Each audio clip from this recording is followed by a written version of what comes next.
Pro-impeachment lawmakers chanted Dilma out in the lower house of Brazil Congress on Friday, as it opened a raucous three-day debate on whether to impeach President Dilma Rousseff on charges of manipulating budget accounts.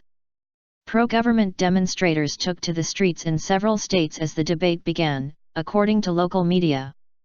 Major trade unions and landless peasant movements planned bigger, nationwide protests on Sunday, when the debate is set to culminate with a vote that Rousseff is widely expected to lose.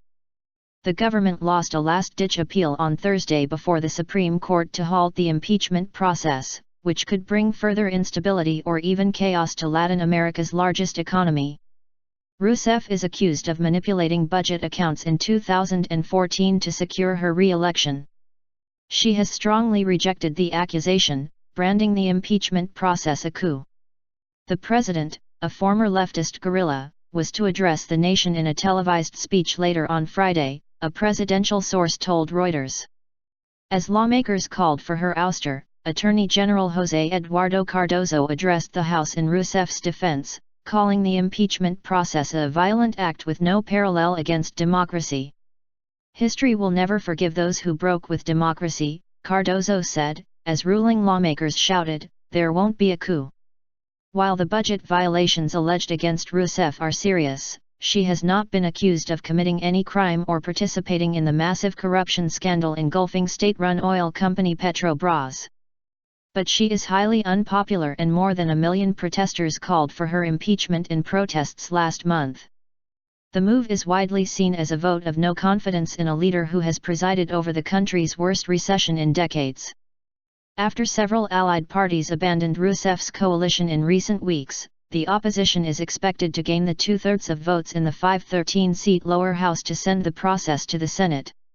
If Rousseff is ousted, it would end the 13-year rule of her leftist Workers' Party, which has lifted millions of Brazilians out of poverty and is overwhelmingly supported by the poor.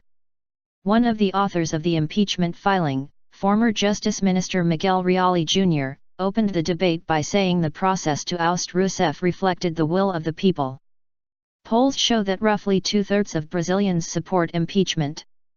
She was extremely irresponsible and knocked out the country, Reale Jr. said.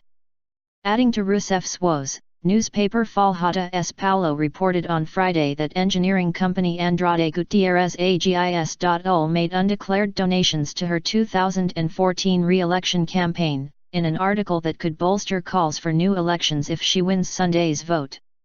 If her impeachment is approved by the lower house, the Senate must then vote on whether to go ahead with putting Rousseff on trial for breaking budget laws.